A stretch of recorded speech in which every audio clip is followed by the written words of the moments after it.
pastor Abisai, não é isso? É uma alegria receber vocês aqui. Vocês têm que saber quem é Abisai na Bíblia. O homem era poderoso, viu? Era de pés ligeiros. Amados, eu quero hoje compartilhar com vocês a mensagem que eu compartilhei de manhã. Hoje acho que é o primeiro dia que eu vou pregar a mesma mensagem. Eu espero que ninguém tenha ouvido de manhã, mas se já ouviu, repete comigo essa mensagem dos pais para nós. Eu quero ler em Tiago, capítulo 1, verso 17, um texto para a gente meditar sobre essa noite tão especial que é o Dia dos Pais. Infelizmente, a pastora Gel está assim, bem debilitada. Ela realmente nem tocou o violão de manhã, ela ficou sentadinha, porque estava bem fraca. Vamos ficar de pé para ler Tiago, capítulo 1, verso 17. Mas eu louvo a Deus que estamos aqui. Eu quero celebrar o Dia dos Pais com vocês. Esse texto se refere ao nosso Pai Celestial e Tiago, que está depois de Hebreus, capítulo 1, verso 17, diz assim: toda boa dádiva e todo dom perfeito vem do alto, descendo do Pai das luzes, Pai com letra maiúscula aqui, em quem não há mudança nem sombra de variação. Segundo a sua própria vontade, ele nos gerou pela palavra da verdade, para que fôssemos como primícias das suas criaturas. Eu quero ler o verso 17 de novo. Toda boa dádiva, todo dom perfeito, vem do alto, descendo do Pai das luzes, em quem não há mudança nem sombra de variação. Eu queria que você agradecesse comigo a Deus, ao Senhor como nosso Pai, nosso gerador, nossa fonte. Obrigado mais uma vez. Por esse dia nós lembramos os pais humanos, mas Tu és o Pai celestial, Tu és o nosso Pai celestial. Nós Te damos graças.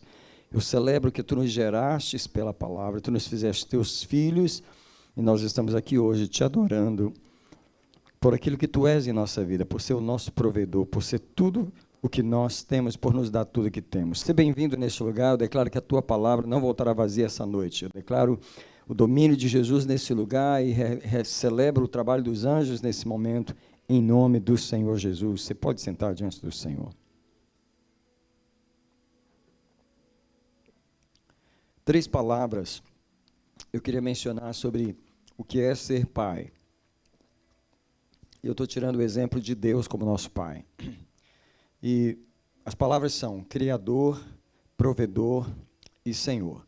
Criador porque Pai é o que inicia, Pai é a fonte, Pai é o começo. Tá? Deus é Pai da criação porque Ele começou o projeto. Ele é o iniciador. E nada existiria se não fosse o desejo do nosso Pai de criar o mundo, de criar a criação, de fazer o que existe. Eu não sei se você já parou para adorar a Deus, como várias orações na Bíblia, elas começam adorando o Deus Criador. E assim diz: o Criador dos céus e da terra, do mar e de tudo que neles há. Esse é o Criador. E a gente deve estar adorando o Senhor, o Deus Pai, o Criador. Muitas vezes eu me pego na minha oração adorando o Criador, e esse Criador é o Pai, o iniciador das coisas. Tá? Agora, quem inicia é o mesmo que sustenta. Tá? Deus ele se responsabiliza pelo que Ele cria, e por isso Ele sustenta a sua criação. Pai não é aquele que cria e abandona. Pai é o que cria e sustenta, porque se Deus deixar de sustentar a criação que Ele criou, ela desaparece, ela não permanece. A continuidade da criação depende de Deus sustentá-la, de Deus prover. Então, não tem como Deus ser Pai como Criador e não sustentar a sua criação. Ele nos sustenta.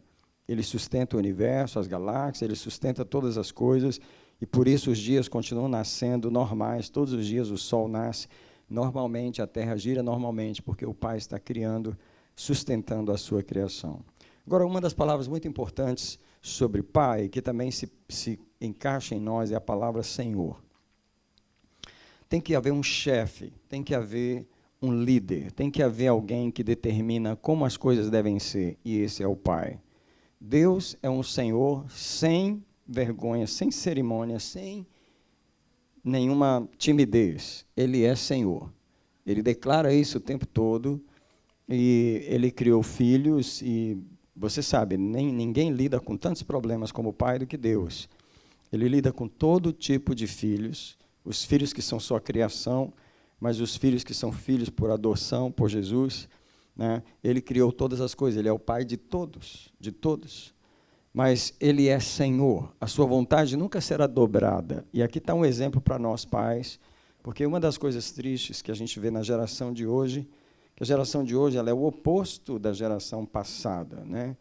E a geração passada, quem aqui tem um pouquinho mais de idade, nós tivemos pais muito duros. A maioria deles eram muito duros, eram pais violentos. Eram os pais da palmatória, do joelho no caroço de feijão, aquele tipo de coisa assim, de disciplinas absurdas e irreais. Tem gente que apanhou demais, era um absurdo. Quer dizer, os pais eram duros demais. Hoje, a geração é os pais moles demais. Mudou completamente, passou para o outro lado. Então, os pais hoje têm dificuldade de ser o Senhor. E o pai tem que lembrar que ele não é só o Criador, ele não é só o provedor, ele é Senhor. Alguma voz de autoridade tem que haver naquela casa, e a criança tem que sentir que o pai não é o amiguinho dele. Pai não é o amiguinho. Embora ele é amigo, mas é um amigo que você não pode brincar com ele. É um amigo sério. Deus é um amigo sério. Não tem ninguém mais amável do que Deus. Mas não se engane com ele. Ele já prometeu e vai fazer. Não me obedece? O destino é o inferno. E tem gente que diz, Deus não vai lançar ninguém no inferno. Bem, você não conhece Deus. Você não sabe quão sério ele é. Então, esse senhorio é algo que os pais de hoje precisam encarnar, tá? Porque nós realmente precisamos pensar na plenitude de um pai. Ele é um criador, ele é o iniciador da família, ele é o provedor, o sustentador dela, mas ele é Senhor. Dentro da casa tem que ter essa voz. Não é uma vozinha, não, é uma voz que não precisa falar muitas vezes e que todos na casa entendem. Amém? Eu queria passar rapidamente sobre alguns pais da Bíblia, porque os pais da Bíblia mostram os pais na vida. A vida tem esses pais, não é? E eu queria começar com Jacó. Jacó foi o pai que perdeu um filho, embora que temporariamente. José, um dia os filhos chegam com uma veste rasgada, manchada de sangue, dizendo que seu filho tinha sido morto pelas feras. Na verdade, José tinha sido enviado para o Egito. 13 anos, o pai ficou sem o filho. Jacó chorou amargamente a morte de José. Ele tinha certeza que o seu filho estava morto. Agora, você imagina, né? Aqueles irmãos. Meu Deus, tem uns irmãos que só Jesus. Os camaradas sabiam que o filho não estava morto. Eles viam o pai chorar durante 13 anos, aquela angústia. Gente, que situação daqueles irmãos, hein? Mas olha, a bênção daquele pai é que ele teve o filho de volta. Todo pai que perdeu o filho, se tivesse ele de volta, ele não precisava de mais nada. Alguns pais perderam filhos, pais que eu digo não só pais, mas mães também. Mas Jacó, um dia, ele encontra com José e ele diz, eu não cuidava ver o teu rosto e agora vejo você ainda como príncipe do Egito. Então, Jacó foi esse pai, ele representa esses pais que algum dia perderam os seus filhos, nem que for temporariamente, né? Graças a Deus pelos pais que recobram os filhos. Agora, eu encontro outro pai na Bíblia, que é o pai precipitado. O pai precipitado, ele se encaixa muito bem em Jefté. Quando você lê os Juízes, você encontra esse homem chamado Jefté, e a questão de Jefté é que ele faz um voto precipitado. E eu quero dizer que quando um pai é precipitado, ele toma decisões que trazem morte na família. E a história de Jefté é que ele foi para a guerra e disse para Deus, se eu vencer nessa guerra, a primeiro que me sair ao encontro, quando eu chegar em casa, eu vou oferecer em sacrifício. Precipício, precipitação. Deus nunca pediu um sacrifício humano de ninguém, jamais. E Jefté, quando ele chega em casa, a única filha que ele tem sai ao seu encontro. E o amado lá, dava bom eu ter um aconselhamento com ele, para ele, em vez dele se arrepender daquele voto precipitado, porque Deus jamais pediu o sacrifício da filha dele, ele segue em frente. E a Bíblia deixa claro que Jefté fez o que ele tinha prometido. Eu queria dizer para os pais, se alguém aqui tem uma tendência de precipitação, para um pouquinho e se arrepende. É melhor do que seguir adiante com um plano que Deus não pediu, Deus não falou, que Deus não está naquele plano por causa de precipitação. Tem gente precipitada, mesmo servindo a Deus, e Jefté é esse homem. Eu vou passar rápido sobre alguns pais, eu quero terminar daqui a pouco com a paternidade de Deus, mas eu queria falar também sobre Isaac.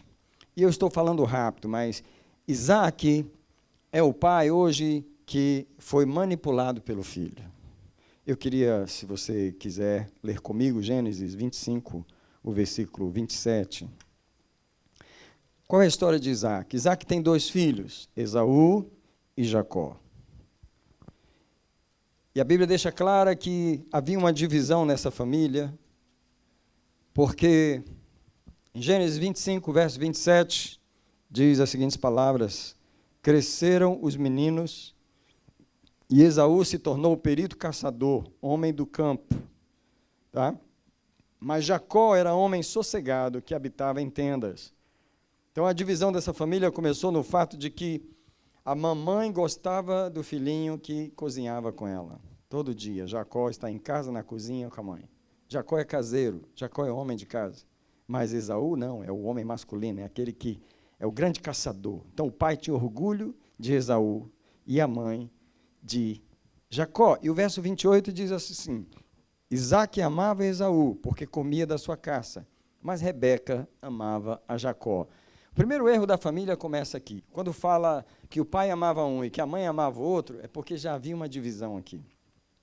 E o que eu quero falar é que a família é uma bênção que Deus nos deu, mas na família se revelam os afetos mais profundos que nós temos. E o problema dos afetos mais profundos é que muitas vezes eles conflitam com os princípios de Deus.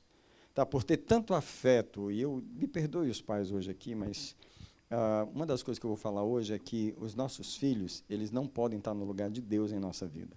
Mas muitas vezes eles estão, e isso se torna uma idolatria. Eles se tornam os ídolos da nossa vida. Entende? E aqui é onde os afetos humanos, os afetos familiares superam a relação com Deus. Deus nunca mandou a gente colocar os filhos da gente em primeiro lugar. Não existe nenhum versículo na Bíblia dizendo os seus filhos em primeiro lugar. Na verdade, a palavra de Deus diz que o casamento tem que estar em primeiro lugar. E olha, eu não vou nem falar muito aqui, mas vou falar um pouquinho só. Assim. Que tem casamentos prejudicados porque os filhos é que estão em primeiro lugar, não é o casal que está em primeiro lugar. E isso está errado, está errado. Especialmente quando famílias se casam, que vêm de casamentos diferentes, que têm filhos do casamento anterior. Eu estou cansado de entrar nessa arena, que é uma arena de guerra, entendeu? Onde muitas vezes os filhos são sempre a prioridade no casamento. Eles não são a prioridade. Mas o que acontece? Nessa família tem um problema. Os filhos estão dividindo o casal. E aí o que acontece? Jacó, no momento da bênção, ele vai lá roubar a bênção do pai. Mas o que ele faz? Ele se veste de Esaú. E a própria mãe coloca os pelos nas mãos de Jacó, porque Esaú era peludinho. Então Jacó prepara o cabrito, vai levar para o pai não enxerga mais. Jacó é o pai que não enxerga mais. Jacó é o pai que não enxerga o filho. Isaac, obrigado. Isaac é o pai que não enxerga o filho, e aí ele diz, quem é você? E ele fala, eu sou Esaú. E ele fala, não, mas a voz é de Jacó. Chega aqui para eu te abraçar. E ele abraça o menino e apalpa o menino e diz, as mãos são de Esaú, o pescoço, o cheiro é de Esaú, mas a voz é de Jacó. E a Bíblia diz a seguinte frase, e não o reconheceu. Quando os pais não reconhecem os filhos, eles são manipulados por eles. Criança tem doutorado em manipulação. Toda criança é um mestre em manipulação. Agora, tem pai que é bobo. Tem pai que é doutorado em bobice. Porque ele deixa a criança fazer o que quer. E ele deixa a criança realmente... E aí, o que acontece? Jacó chegou com aquele negócio todo e Jacó tomou a bênção. Ele tomou a bênção do pai, porque o pai não o reconheceu. O senhor Jacó hoje representa... Isaac representa... o pai que foi manipulado pelo filho. Como hoje não é dia da criação dos filhos, da aula que eu vou dar, mas vamos seguir adiante, então. Eu queria levar você para um outro pai que não deu um exemplo bom. Eu estou começando assim com os negativos para terminar com os melhores, tá? Eu queria falar do sacerdote Eli. O sacerdote Eli, eu queria levar você para o primeiro livro de Samuel, capítulo 1, capítulo 2, de primeiro livro de Samuel. O sacerdote Eli é o líder da casa de Deus, é o sumo sacerdote, e ele tem os filhos que agora continuam o seu ministério. E no versículo 22, 1 Samuel 2, o verso 22, diz assim: Eli já era muito velho, e ouvia tudo quanto seus filhos faziam a todo Israel. O que eles faziam? Eles se deitavam com as mulheres que ministravam na porta da tenda da revelação. Os homens eram prostitutos, eles eram estes homens. Estes eram os filhos de Eli, imagina, estes homens eram os sacerdotes, filhos do pastor principal da igreja. Que exemplo que ele está dando. Quando você olha para o versículo 29, Deus vem falar com Eli sobre os filhos dele. Ele diz assim: por que desprezais o meu sacrifício e a minha oferta, que ordenei que se fizesse na minha morada? Olha a palavra de Deus para Eli. E por que honras a teus filhos mais do que a mim? Dava vontade de parar aqui um pouquinho. Porque tem pai que faz isso aqui, irmão. Honra os filhos mais do que a Deus. Irmão, eu já vi cada coisa, só em 20 anos de pastoreio. Eu já vi pai fazer tantas coisas por filho, que eu ouvi Deus falar no meu ouvido assim: se fizesse 10% do que faz por filho, para mim, eu estava sendo muito adorado. Mas misericórdia, uma das maiores idolatrias dentro da igreja, não é o santinho que a gente não tem. É os filhos. Uma das maiores idolatrias que tem dentro da igreja evangélica é a forma como os pais lidam com os filhos. Não repreenda uma criança correndo dentro da igreja, porque o pai poderá sair da igreja, porque você está tocando na menina dos olhos. A criança é mais importante do que Deus. Nós, pastores, passamos por isso. Nós vemos o orgulho que os pais... Deixa eu te falar, alguém poderia falar assim: pastor, você não tem filho, você não pode falar. Que bom que eu tenho 2.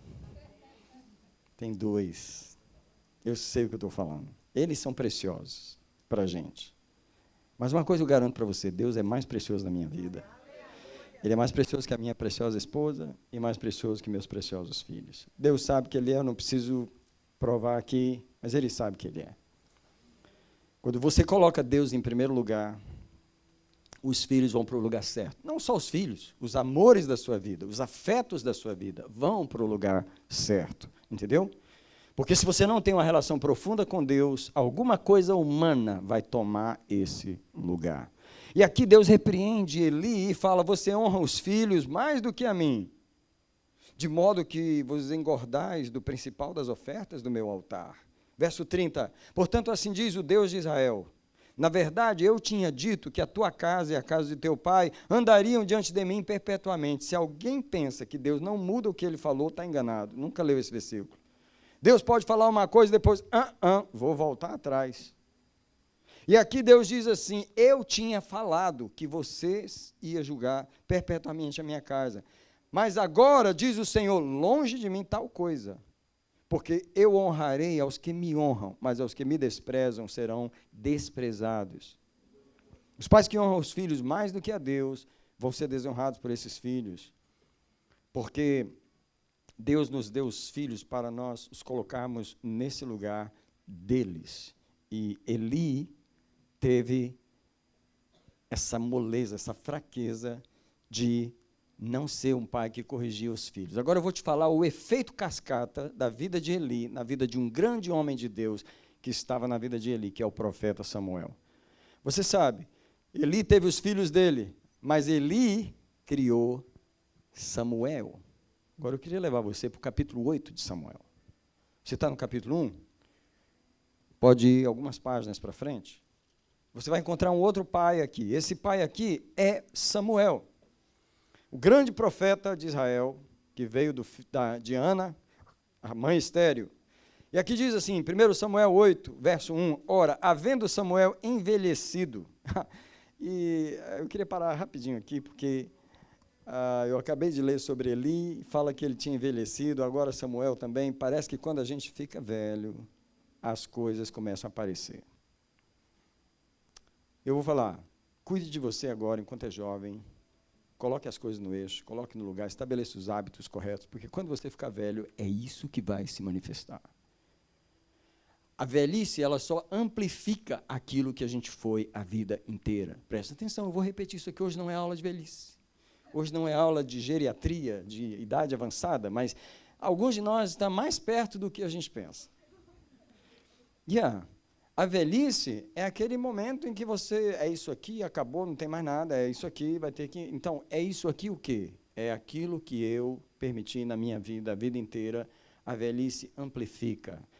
A própria psicologia e a medicina fala que na velhice o que você foi a vida inteira estampa mais. O temperamento se revela mais na velhice. Se você não deixou Deus tratar com você, você vai ser intratável mesmo na velhice. Só Deus para te dar graça dos seus filhos e seus netos, para cuidar de você, porque você passou anos e anos na sua juventude sem deixar Deus lidar com você, e agora você é esse velho, misericórdia, não sei que velho você é, vai ser. Mas eu não quero ser um velho, eu quero ser um velho jovem.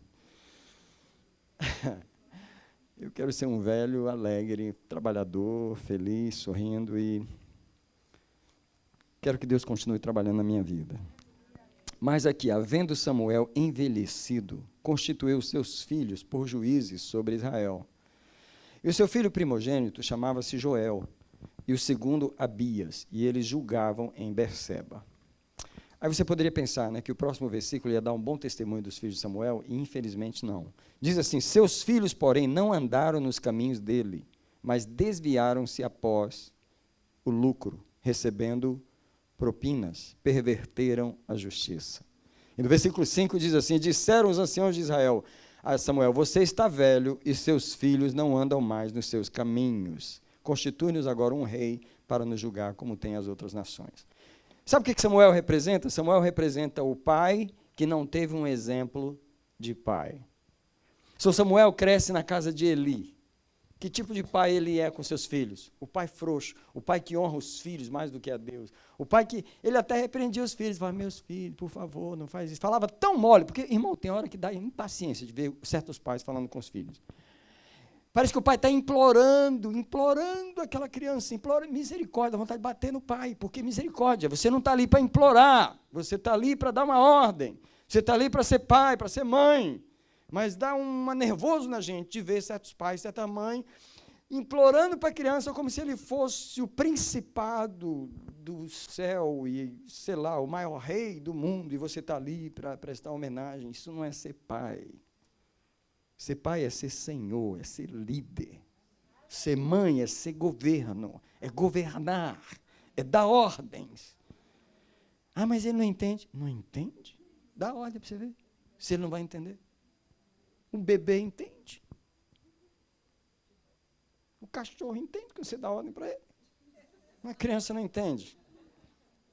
Não vou nem falar de animais, gente, porque cada um de nós tem uma experiência e eu não vou trazer. Mas eu queria dizer que Samuel não teve o exemplo de pai. E ele não soube ensinar seus filhos. Agora, o que eu estou falando de grandes homens de Deus, e você pode ser grande no ministério e péssimo como pai. Infelizmente, essa é a história de muitos homens de Deus. Tá? Agora, como eu disse, eu estou vindo dos pais um pouquinho mais negativos para poder chegar nos melhores, né? Mas eu quero falar um pouquinho de Davi, e hoje ele não vai ficar bem na fita, porque Davi, infelizmente, eu quero dizer uma coisa sobre Davi hoje, que nesse Dia dos Pais, Davi representa o pai que não resolveu a sua vida sexual e deixou problemas para os filhos. Quero pegar só esse ponto na vida de Davi. Eu não sei se você sabe, mas Davi teve 8 esposas. Tá? Ele teve 8 esposas. Mas ele não tinha só 8 esposas, ele tinha 10 concubinas. Em outras palavras, Davi tinha 18 mulheres em casa. Agora, só uma palhinha, porque talvez alguém não sabe que Saul, aquele rei que perdeu o reino para Davi, geralmente não olha para Saul com o olho assim meio negativo. Saul, Deus tirou o espírito de Saul, Saul ficou com um demônio perturbando ele, Mas a história da Bíblia, Saul foi um homem íntegro em relação à sua vida sexual. Ele teve uma mulher até o dia da sua morte. Nesse contexto, Saul foi um homem mais íntegro do que Davi. Davi teve 18 mulheres. E não foi o Davi que matou o marido da mulher para ficar com ela? Ele queria 19. Presta atenção, tem um problema aqui ou não tem? Quem pensa que Pombagira nasceu no Rio de Janeiro está enganado. Ela já vem de muitos anos. Davi tinha as pombas na vida dele e não sabia. Não foi liberto. Irmão, você pode ser um grande homem de Deus até entrar para a Bíblia, mas não ter sua vida liberta. Você sabe como que Davi morreu? A Bíblia diz que ele tinha 70 anos, estava velhinho, não podia se aquecer. Cadê as 18 mulheres que ele teve? Não tinha uma para dormir com ele. Buscaram uma moça. Que história é essa de buscar uma moça para dormir com o rei, para aquecer o rei? Espera aí, Davi, você está com 70 e ainda está com esse problema? I'm sorry. Agora, Davi, ele não resolveu essa área da sua vida e ele deixou esse legado para os seus filhos. Quem foi Salomão? O homem que teve 1000 mulheres. Mas quem teve um pai como ele teve, tem realmente a porta aberta para ter essa situação. Você está entendendo? Davi não resolveu essa área. Eu queria pedir, por favor, e mais um por favor, resolva a sua vida. Resolva os pecados, resolva os problemas, resolva os demônios, resolva as coisas que não estão resolvidas aí. É alcoolismo? Resolve. É sexual? Resolve. É ira? Resolve. É impaciência? Resolve. Resolve o seu caráter. Resolve as coisas, porque é isso que você vai deixar para os seus filhos. Davi foi o maior rei de Israel. O homem que Deus falou, segundo o meu coração, se arrependia, era humilde, mas tinha esse problema. E Salomão não ficou atrás. Salomão apenas amplificou. Eu não sei se você sabe, porque a Bíblia ela não ignora, mas os crentes não leem, então tem que falar. Que Salomão, ele chegou a oferecer filhos aos demônios. No final da sua vida, ele ofereceu filhos em sacrifícios aos demônios. No final da sua vida.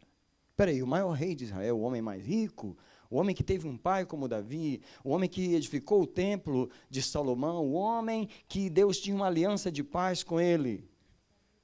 Entende?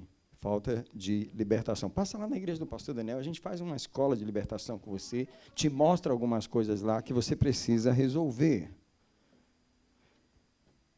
Agora, eu vou te mostrar uma outra coisa sobre Salomão, sobre Davi.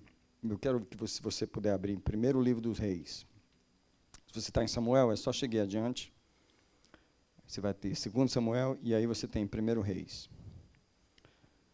Quando você lê a primeira frase do capítulo 1, do versículo 1, você vai encontrar a terceira vez nessa noite que eu falo da velhice. Olha aí. 1 Reis, capítulo 1, verso 1. Ora, o rei Davi já era velho, de idade muito avançada, e por mais que o cobrissem de roupas, não se aqueciam. Muito bem, vamos pular para o verso 5. Então, Adonias, filho de Agite. Sabe quem é Agite? Uma das 8 esposas que ele tinha. E ele tinha um filho com ela chamado Adonias. E ele se exaltou e disse, eu reinarei. Ele queria o reino do pai. Ele preparou para si cavalos e cavaleiros e 50 homens que corressem adiante dele. Abusadinho o rapaz. Mas por que ele era assim? Leia o versículo 6. Ora, seu pai nunca o tinha contrariado, dizendo, por que fazes assim? Além disso, ele era muito formoso de parecer e era mais moço que Absalão. Pronto, o menino era uma gracinha. Davi não tinha coragem de dizer não para ele. Oh, meu Deus, coisa mais fofa. Eu falo para vocês, tem pai que é mais mole do que mãe. Dá pena. Porque é muito bom amar uma criança, é uma coisa que muda a vida de um homem, muda a vida de um ser humano, mas você tem que ter cuidado, aquele bichinho é poderoso. E aí é onde os pais perdem, porque eles se deixam levar pelo amor por aquela criança, E é um amor que pode fazer você ignorar algumas coisas básicas sobre o que é uma criança. Eu queria desmistificar um pouco essa ilusão, esse idealismo que a gente faz como pais sobre as crianças.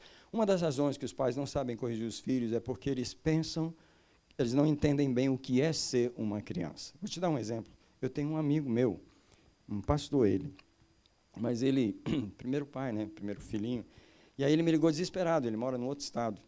Ele me ligou um dia falando, pastor, mas eu tinha, assim, sempre aconselhando, cuidando e etc. Eu estou desesperado com a situação aqui. Falei, qual é a situação? O meu filho de 8 anos, eu peguei ele mentindo na escola. Eu falei, mas qual é o problema? Pastor, ele não é suposto mentir, é o meu filho. Eu ensinei ele a nunca mentir. Pastor, o que está acontecendo? Eu falei, como assim, irmão? O que está acontecendo? Aí deu vontade de perguntar assim, seu filho é anjo ou ele é ser humano? Ele é anjo ou ele é pecador? Pecador? Tipo assim, na cabeça dos pais, essa coisa linda aí não pega, não. Isso aí não é pecador, é anjo. Eu não sei que dia ele vira pecador. Mas na cabeça do pai, a criança é inocente. Não existe inocente aí não, companheiro. Inocente é Deus, Jesus.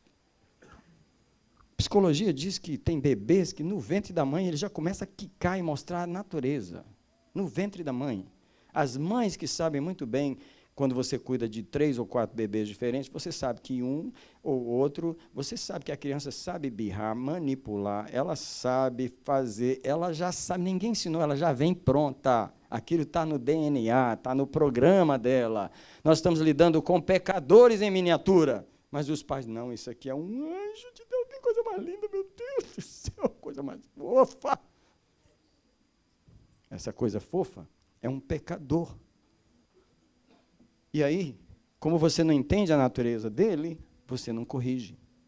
Você não aplica a vara, você não diz não, você deixa se levar pelo amor e você falha como pai ou como mãe. O Davi nunca contrariou o filho, nunca disse não.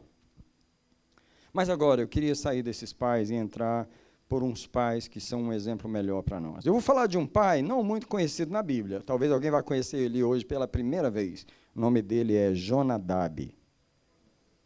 Alguém sabe quem ele é? Tá bom. Jeremias 35. O que acontece em Jeremias 35? Deus chama Jeremias e fala para ele assim, chama os recabitas, que são os filhos de Recabe, e eles são a descendência de Jonadab. E Jeremias 35, Deus disse para Jeremias assim, coloca vinho diante desses homens, dos filhos de Jonadab, e manda eles beberem vinho. E no versículo 5, você vai ver, eu pus diante dos filhos da casa dos recabitas taças de vinho, e disse-lhes, bebei vinho. Era um teste de Deus. Eles, porém, disseram, não beberemos vinho, porque Jonadab, filho de Recabe, nosso pai, nos ordenou, dizendo, nunca jamais bebereis vinho, nem vós, nem vossos filhos. Versículo 8, obedecemos a voz de Jonadab, filho de Recabe, nosso pai, em tudo quanto nos ordenou, de não bebermos vinho em todos os dias, nem nós, nem nossas mulheres, nem nossos filhos, nem nossas filhas. O que Deus estava querendo mostrar? Um pai que ensinou os filhos, gerações e gerações atrás, e os filhos até hoje obedeciam a sua voz. Numa época em que Israel estava desviado de Deus, em que Deus não conseguia corrigir a nação, Deus falou para Jeremias assim, Jeremias, tem um povo aqui que sabe obedecer. Chama os filhos de Jonadab e bota vinho diante deles para ver se eles bebem. Eles falaram, não, nós não bebemos não. Jeremias ficou sabendo naquele dia que aqueles homens não bebiam. E por que vocês não bebem? Porque nosso pai nos ensinou. Quem é o pai aqui que gostaria que o seu filho um dia fosse testado? Qualquer teste que o seu filho passar no mundo, na escola, numa faculdade ou em qualquer lugar que alguém pressionar ele e ele dizer, eu não faço isso. Por que você não faz? Porque meu pai me ensinou a não fazer isso. Então está aqui um pai que é um exemplo para nós, Jonadab, o pai que ensinou os filhos a não beberem vinho. Agora eu quero falar do exemplo de Abraão como pai, porque Deus deu testemunho de Abraão como pai em Gênesis 18, apenas o verso 19. É incrível como Deus fala sobre Abraão. E ele diz assim, Gênesis 18, 19, porque eu o tenho escolhido, a Abraão, a fim de que ele faça o quê? ordene a seus filhos e a sua casa depois dele, para que guardem o caminho do Senhor, e para praticarem retidão e justiça, a fim de que o Senhor faça vir sobre Abraão o que a respeito dele tem falado. Deus tem o orgulho de dizer por que chamou Abraão, e a razão é para ele ensinar os filhos, para ele guiar os filhos no caminho da justiça, porque ele vai treinar eles no caminho da justiça, e por causa disso, eu vou fazer vir sobre Abraão as promessas que eu lhe prometi. Come on, gente. Deus aposta em pais. Pais que são pais. Pais que sabem que não são só o criador da família. Pais que sabem que não são só o sustentador, o provedor da família. Pais que sabem que na família ele é o Senhor. Um Senhor amoroso. Por favor, não pega isso aí muito. Olha aí, ó, Deus está falando. Ei, um Senhor amoroso. Mas é Senhor. A mulher sente firmeza, o homem sabe para onde vai. Irmão, não vou falar com as irmãs aqui, que elas, misericórdia. Quando o homem não sabe para onde vai, a irmã sofre. A família toda sofre. O homem tem que saber o caminho. Não é? Agora, você, para saber o caminho, você tem que perguntar para Deus. Você tem que ouvir o Senhor. Um homem, ele tem que gastar tempo com Deus para receber a direção da família. Quando surgir a ideia, você já tem a resposta. Porque você sabe para onde vai. Porque se você não ouvir a Deus, você vai dizer, não, decide aí, não, escolhe aí, o que você fizer aí, tá bom. Ei, peraí, alguém tem que saber o caminho aqui. E é suposto você saber o caminho. Você é o Senhor. Você é o líder. Você é o guia. O líder é o que vai na frente. E Deus escolheu Abraão para fazer isso. Agora eu quero falar de um pai no Novo Testamento. Eu quero falar de um pai que viu o milagre na sua casa. E pais precisam de milagres em sua casa. Por quê? Situações podem acontecer com nossos filhos. Eu estou falando de Jairo, aquele pai que tinha uma filha de 12 anos e a menina ficou doente. Uma criança de 12 anos fica doente, talvez filha única, e a menina está quase morrendo e Jairo corre atrás de Jesus. No meio do caminho entra a irmã que estava precisando de uma cura. E a irmã quase rouba a cura de Jairo, e Jairo fica nervoso, e Jesus vira para ele e fala assim, não temas, crê somente. E Jesus vai até a casa de Jairo. E o pai que está precisando de um milagre precisa ir falar com Jesus. O pai que está precisando de um milagre precisa ir falar com Jesus, que Jesus quer fazer um milagre no seu filho, na sua filha. E Jairo vai e leva Jesus para sua casa. E quando chega lá, o Senhor manda todo mundo sair da sala e traz o pai e a mãe. Deixa eu falar, se você ficar no quarto sozinho com Jesus, ele vai resolver o problema do seu filho. E aí Jesus chama Jairo e a mãe. E Jesus toma a mão da menina e diz, Talita cumi, levanta-te. E Jesus dá a vida de volta à criança, e o Senhor dá a vida de volta aos nossos filhos. Tá? O inimigo tenta pegar nossos filhos, o diabo não tem o direito de pegar nossos filhos. Tá? E eu louvo a Deus pelos irmãos aí que começaram a aprender a dar ordens ao inimigo. O inimigo só está esperando uma ordem sua. Ele não foi embora porque ninguém mandou. Por que ele vai embora? Ninguém deu ordem, mas a irmã mandou ele embora do carro. A sua mãe não tinha a mesma dor no braço? Quem mais lá tinha? O diabo estava lá quantas gerações? Botando a dor no braço. Ele voltou, irmã? E se ele voltar? Você vai chutar ele de novo. É isso aí. Aí, tá vendo? É assim que a gente governa o território. Então, Jairo recebeu a sua filha de volta. O pai que busca o milagre verá o milagre nos seus filhos. Eu quero lembrar José, o pai adotivo de Jesus. Foi aquele pai que teve o privilégio de criar Jesus, o Filho de Deus. Ele não era o pai. Imagina, você está no lugar de Deus, na vida de Jesus. Que privilégio José teve. Não é? E sabe, Jesus teve como profissão a carpintaria. Não é? Quem ensinou a carpintaria para Jesus foi José. Privilégio que um pai tem de guiar um filho no caminho humano, de treinar um homem, de ensinar a criança a ser um homem. Esse é um grande privilégio que Deus deu para nós, homens, pais, de você. Deixa eu me lembrar aqui rapidamente que é o pai que determina a identidade de qualquer filho, seja menina, seja menino, é o pai quem diz, você é uma menina, você é uma princesa, você é uma amada de Deus, linda como você é. E o pai é que ele dá a forma na identidade da menina. É o pai também que vira para o menino e começa a mostrar para ele como é ser um homem, dizer para ele como é ser um homem e ajudá-lo a ser um homem. E o filho começa a ter orgulho desse pai que está ajudando ele a se tornar um homem. Esse privilégio, Deus pode ter dado para as irmãs o privilégio de gerar, mas Deus deu para nós homens o privilégio de firmar a identidade na vida dos nossos filhos.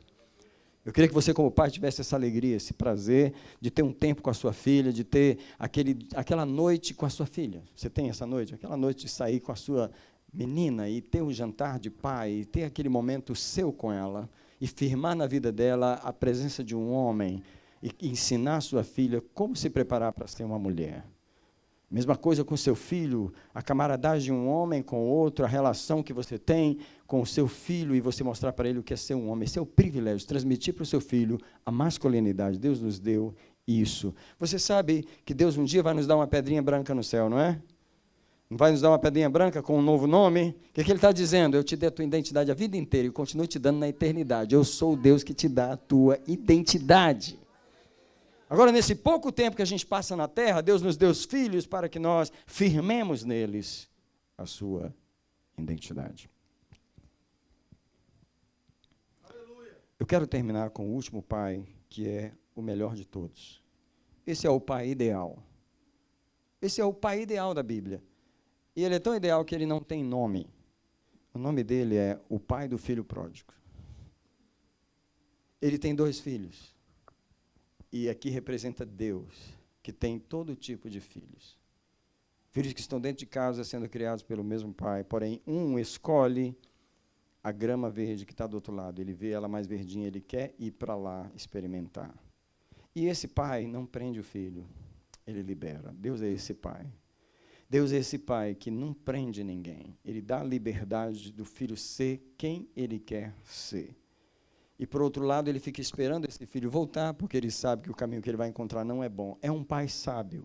É um pai que sabe amar, sabe disciplinar, sabe cuidar, mas sabe não prender, sabe não dominar a vida do filho. Ele tem outro filho dentro de casa que não sai de casa, mas ele sabe que esse filho não sabe o que é paternidade. É um filho que está dentro de casa insatisfeito com o pai.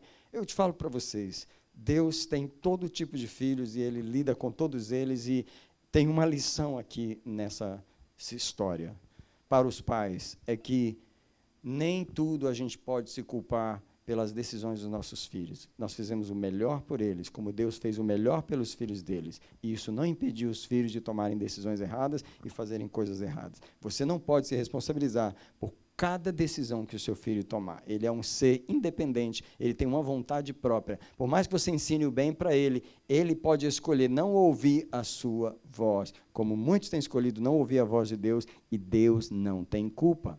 Você também não tem culpa se o seu filho não obedecer os seus caminhos, mesmo você tendo ensinado ele o melhor que você pôde ensinar.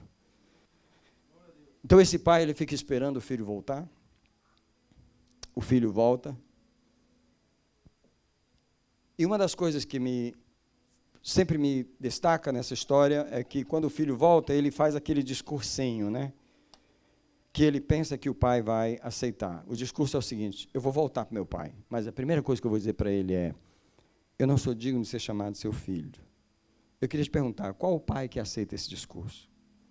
O pai verdadeiro, que vai aceitar o filho e dizer: eu não sou mais seu filho. Então o filho chega: eu não posso ser chamado seu filho, me trata como um dos seus empregados. Que ele tá até tem gente que propõe para Deus o jeito que ele quer que Deus trate ele. Assim, me trata lá embaixo. E Deus, você está falando com quem? Você está falando comigo. Eu sou pai. Você não sabe que pai eu sou? Eu nunca vou te chamar disso que você quer que eu te chame. Eu nunca vou dizer para você que você é isso que você quer que eu te chame. É tanto que o pai ignora aquele discurso. O pai não é mesmo, você quer que eu te trate como jornaleiro? Quanto você quer ganhar? Não teve essa conversa. O pai ignorou completamente aquela história, falou assim: traz a roupa aí, traz a roupa para ele. Troca a roupa dele. Coloca um sapato novo nele. Restaura o anel de autoridade para que ele possa governar no meu nome novamente. Põe o anel na mão dele. Esse é o Deus que nos espera. Ele não aceita essa indignidade, essa postura de indignidade. Quando você se humilhar, tenha certeza que está se humilhando diante de Deus, não sendo indigno. Deus não quer que você chegue, Deus, eu sou miserável. Sabe aquele miserável? Pior, eu sou esse. Deus, que história é essa? Tipo assim, não venha com a indignidade achando que vai comover o coração de Deus. Deus quer um arrependimento verdadeiro. Arrependimento eu fiz isso, não quero fazer mais, não vou fazer mais, é errado, não vou fazer. É só isso que Deus quer, arrependimento. Não é que a gente desça para o buraco para morar com os vermes. Não. Nós somos filhos de Deus. Você nunca vai aceitar o seu filho chegar, agora eu não posso mais ser sua filha, né? Passei 20 anos sem te ver, então assim, esquece de mim, eu vou ser a empregada da casa. Não existe isso. Não é? Deus nunca vai aceitar essa indignidade. Tá? Se você tem algum sentimento de indignidade, manda embora. Manda embora, porque Jesus está falando, você é meu filho, sempre foi, sempre vai ser, e eu nunca vou te tratar de outro jeito. Por mais indigno que você se sinta, eu vou te tratar do mesmo jeito. Você é filho, não é o que você fez ou deixou de fazer, é pelo que você é. Então, eu quero terminar essa mensagem com uma coisa que talvez alguns de nós não percebeu, mas eu queria que você percebesse, que é, quando se fala de paternidade, precisa se falar sobre a orfandade. O que é a orfandade? A orfandade é um espírito, a orfandade, ela aconteceu no Jardim do Éden, pela primeira vez, quando Deus expulsou o homem do jardim, e o homem ficou isolado de Deus, ele se sentiu abandonado, ele se sentiu sozinho, isolado, e esse é o espírito da orfandade. O espírito da orfandade, ele domina a humanidade. Tá? Quando Jesus veio e a gente prega o evangelho e a gente chama alguém para receber Jesus, não é só entrar numa religião. Nós estamos estendendo, Deus está estendendo sobre a pessoa de volta a paternidade. Deus está dizendo para você, não fique mais só, isolado, sozinho, tomando conta da sua vida. Deixa eu cuidar de você. Isso é Deus estendendo a paternidade sobre nós. É claro que tem algumas pessoas que entraram na igreja, mas não entraram debaixo da paternidade de Deus. Há um espírito de orfandade nas pessoas. Agora, deixa eu falar. O espírito da orfandade, ele não é um espírito que a gente expulsa, põe a mão na cabeça e ele se manifesta e manda embora. Não é esse espírito. Porque a orfandade é uma mentalidade. É um isolamento, que a pessoa aprendeu a viver longe, distante. Ela não sente a presença de Deus. Ela está no culto, ela vê as pessoas sentindo Deus, mas ela não sente. Há uma orfandade, há um isolamento. Você tem que conhecer a Deus na sua palavra. Você tem que se aproximar dele, crer que ele ama você e mudar a sua mentalidade. E a orfandade vai deixando você e a paternidade de Deus vai se estendendo sobre. Eu quero abençoar você com a paternidade de Deus hoje à noite. Eu quero hoje proclamar sobre nós o Espírito do nosso Pai. A figura que Deus mais ama se apresentar é como Pai. Ele diz, orai, Pai nosso que estás no céu. Pai, recebe-nos. O Abba nos abraça, o Abba nos recebe. Nós não somos filhos porque lemos a Bíblia. Nós não somos filhos porque oramos, porque viemos na igreja. Somos filhos porque Ele nos amou. Somos filhos porque Ele nos trouxe de volta para o jardim. Eu queria convidar a igreja para nós estarmos de pé e recebermos esse momento no final do culto. Recebermos de volta aqui o Espírito da paternidade de Deus. Os irmãos sabem, a gente gosta de terminar o culto no altar, e eu queria convidar você para começar a vir para cá, para que a gente possa se alegrar diante do Senhor e receber a paternidade de Deus nesse lugar. Deus, hoje, é o nosso Pai, que nós estamos celebrando nesse lugar.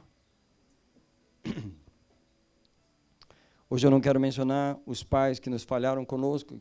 Muitos de nós não teve exemplo de pai, não teve um pai que foi um bom exemplo, mas isso não faz